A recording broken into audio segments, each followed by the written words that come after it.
How's everybody doing?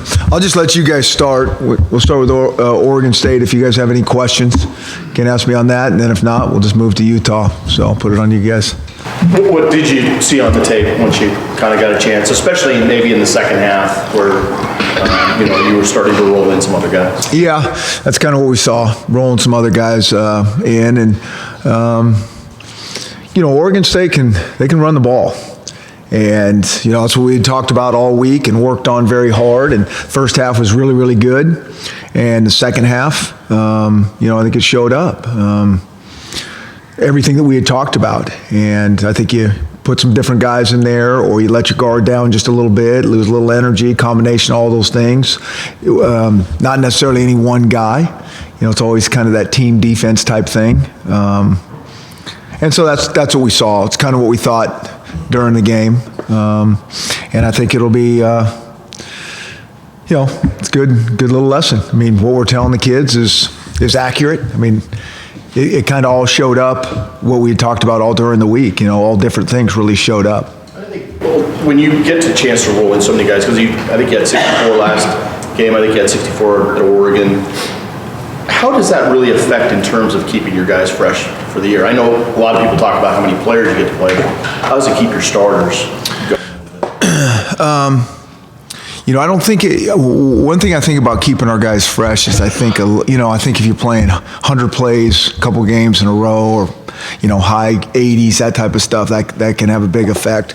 I think one of the things for keeping your players fresh has to do with how you practice. I mean, I think it's really, we keep, like I said, I've said this before, we keep track of exactly how many reps we have, how many reps guys have, the GPS systems that they wear in the games and in practice. I think that's really, really important. I think playing other guys in the games is important for our team in terms of building depth, building skill in some of these younger guys. There's no substitute for game experience. There's just nothing like it. And so that's what I kind of think is more important than,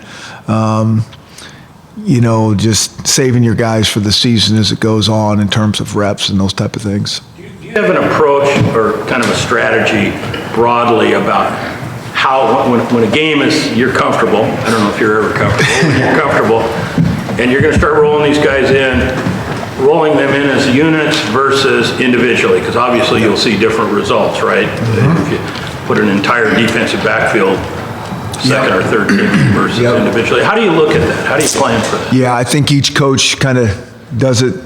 I mean, each assistant coach, they make those decisions. I have some suggestions, but they make the decisions.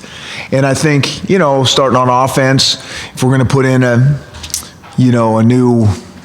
different quarterback, we don't necessarily want to switch the whole offensive line out. We might put a guy or two in and then kind of go from there. And I think the same thing in the secondary. I don't think Coach Lake just mass substitutes all those guys. Eventually they might look like a whole different secondary, but it kind of goes individually and away we go. What did you see on the block punt and the onside kick? Yeah, we just had an assignment error, day one, base stuff. And it's like, wow, really? And that's what it was. I mean, it was unbelievable, but that's what it was. You feel like, this is going to sound kind of smart aleck even, I don't know how else to say it, that you've been kind of flirting with fire a bit with the way the kicks are executed with the rugby style and all that?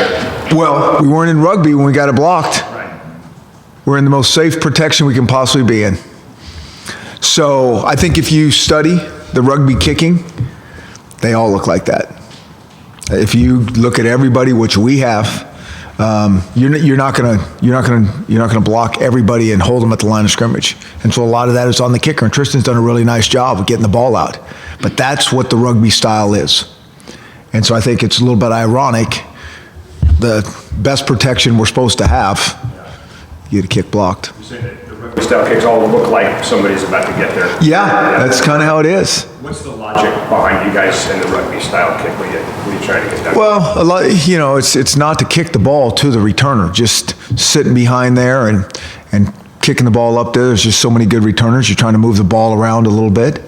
And then, the rules are completely different than the NFL. So you can get guys downfield right now, and so you put smaller guys in there in the line that block a little bit and get them out and cover. You time all that stuff obviously in practice, but is part of that, kind of part and parcel, taking a little bit of extra time as that guy moves around to get some downfield coverage? Yeah, you'd like to be, if they're not going to rush, you're going to hang on to the ball. But most everybody's forcing the kick some ways. He's got to read that, right? He does. And you can almost tell pre-snap. Ball's got to come out. What criteria or what details do you look at, Chris, when you're looking at whether to just do a traditional punt or rugby or? I mean, I think it's just a style. I mean, what style do you want to do? And what's the reasoning behind it? It's like anything, on offense or defense. I mean, there's a lot of different ways that work. Do you want to have two gunners and keep everybody else in there and kind of pocket protect? And, that should be good protection, which it wasn't for us. And Time of the game sometimes, or? Yeah, field position, time of the game, situation, all those things, field position, all those different things. Yep. Brian was next man up, that Buck. How did he fare? What do you like about him, I guess? Yeah, he did a great job. He really did. We were really pleased with him, and he's been coming on. He's been getting in there, and he's been getting significant playing time, and certainly that he got much more. And it was good also to see Benning get in there, and he did a nice job as well. So we're proud of both those guys in terms of how they kind of answered, and they got more reps in practice, and so kind of has to do with just building depth like we talk about. Guys got to be ready to go, and they were. You notice when Joe Mathis isn't out there, though? Is there a difference in what you're able to do or anything like that? No. I mean, Joe's a good player, and we all know that. But the scheme doesn't change dramatically because he's not. I mean, I think we pay attention to those type of things, whatever the position, if a guy's not going. But, they're getting reps all along, and you're trying to be prepared for when things happen. Position, how important is size over speed, or does it matter one way or the other? Well, we're always about speed. I don't care if you're talking about O-line. I mean, we want athletic guys that can move. But again, we want them as big as we can grow them. But push comes to shove, we're going to always err on the speed side of things. You still optimistic that you can come back at some point? Yes. And if I asked you if there's any timeline on that, Nope. At the end of last year, where did you want to see Dante Pettis improve as a receiver? Yeah. You see flashes out of all these guys, whatever position, these young guys. And, Dante was a guy that played as a true freshman. And so there's a lot of scheme thrown at these guys, and they play pretty good. But it all comes down to the detail and precision of your position. And so I think when they start to understand that better, they can play, faster and strong, with a stronger mentality. And I think that's kind of what you're seeing out of really that whole crew. So it's, one thing is the third year of hearing the same stuff. So we really can think less and play faster. And, he's a good, sure-handed receiver for sure. He's explosive. He can jump. And he has good speed as well. When Troy transferred, that you'd be playing against him someday in a Pac-12 game? Yeah, I didn't really know. I didn't know about that. What factors went into the decision that you made to transfer? Well, I think when we first got here, those are chaotic times on everybody. We're trying to figure out our identity on offense, and we had Seiler and Jeff and all those type of things. And, I think sometimes at the end of the day, as you're working through all those things and you didn't recruit a guy and all the guys just say, maybe I just need a fresh start. I mean, I thought Troy is a good player when he's here, and I knew he'd go somewhere and be a really good player. And I think that's proven true. How has he evolved from what you've seen? I haven't studied him enough to tell you the truth. I've seen him a little bit, and he looks like the Troy that was, he can throw the ball. He throws a nice tight spiral. And, I think the one thing that's different, he's got a ton of reps. When he was here, he wasn't getting a ton of reps, and that's hard to, we always say that, it's hard to be a backup quarterback, and really prove yourself. And so he went and got some, a bunch of reps at a junior college, and then he's gotten a ton in their system, and he's doing a nice job. When you look at Utah, assume you looked at them, all their games and so on. When you look at Utah, their last game, just on the surface, it almost looked like an anomaly, the kind of game, shootout and everything. You see any change there, or is it more the situation as you looked at how they looked earlier in the year versus that game? Yeah, I think you just have games like that. I mean, when you're playing the league, sometimes it's like, they can end up lower scoring games, and all of a sudden you have a high scoring game that's kind of out of characteristic for a team. And I just think that happens. I mean, it's, those things, a game is maybe not supposed to be as tight, and that's just how it goes. I mean, it never goes by the script. I mean, sometimes we fall into a false sense of like, oh yeah, we thought those guys would beat them handily, and that happened, but a lot of times it just doesn't on any given Saturday. So that doesn't really, if you look at the average yards and everything, they're kind of even Steven on the year, almost exact passing rushing. That really doesn't skew how you prepare. No, I mean, I think especially when you get this deep into the season, you study their tape and you see, where their strengths are and how they play, and, one game, I think you can read too much into those things. Yeah. When a scholarship player asks or discusses transfer, what questions do you typically ask of that player, and what do you ask of yourself? I don't know. I really haven't thought about that. It's just kind of on a case-by-case basis. Like I said, I think it is hard when a new coach comes in. I think that's a hard thing. That's hard on everybody. That's hard on the coaches coming in. We don't know the kids. The guys that recruit them aren't here anymore. Scheme may change. All those type of things. And so that's, it's the only time I've really been involved with that, is coming to a new place one time, and we had a lot of turnover. I mean, a lot. I mean, I don't think everybody realizes how many guys. I mean, that happens when you get a new crew in, and everybody's got to find the best fit for them. What was your take on the pass protection overall from Saturday? I thought it was pretty good. I think we missed one or two things. But it was okay. Some of the style was a little bit different, throwing the ball downfield a little bit more, which is going to, they're going to get around you, get close to you. Jake's always going to scramble a couple times a game and get out of there. But I didn't think it was significantly different than before. Did you think on that second drive that maybe Jake took some unnecessary shots out there? When he scrambled? Yeah. I thought that one was, and he thought so too. I mean, he knew right away, like, whew. You're playing with fire there. I mean, that's not what he's out there for. What is Utah's front seven just kind of pose as far as the challenge? Yeah, they're big, strong guys. I mean, and they're, I think we'd like to be like this too. You got to be able to stop the run first and foremost, and they're really good at that. And then you got to try to figure out how to get pressure on the quarterback when they're going to throw it, so your DBs don't have to hold up forever.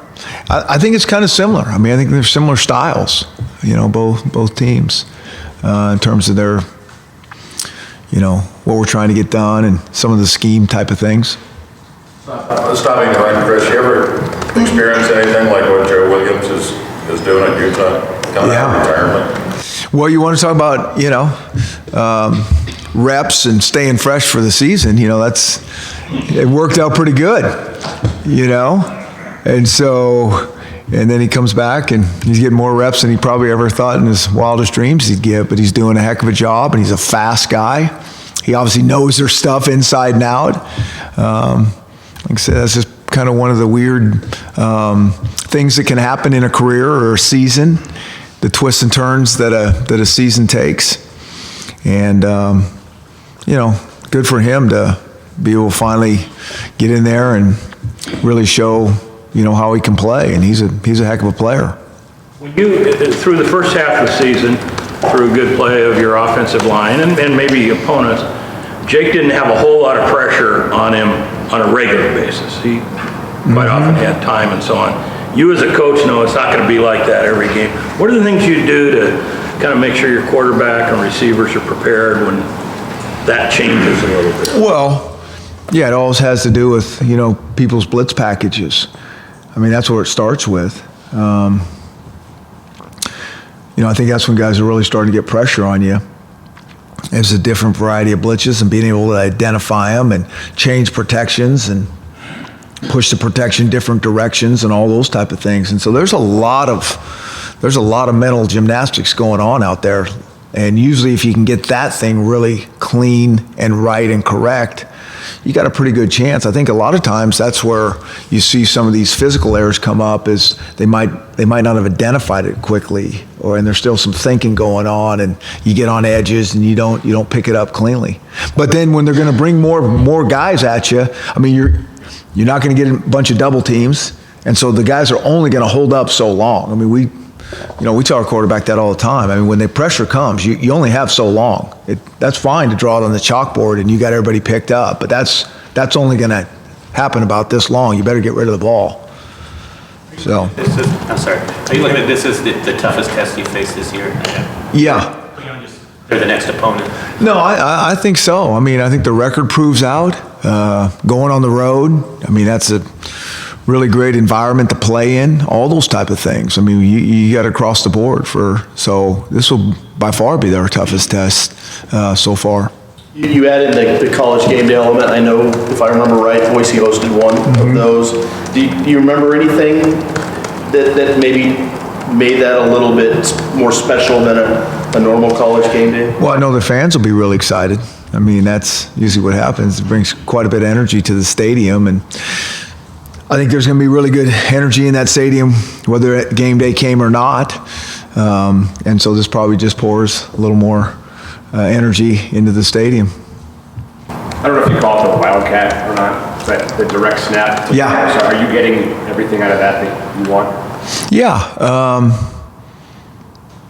You know, it's just another way for him to get ball in his hands, and we'll always have some sort of package, you know, for the most part.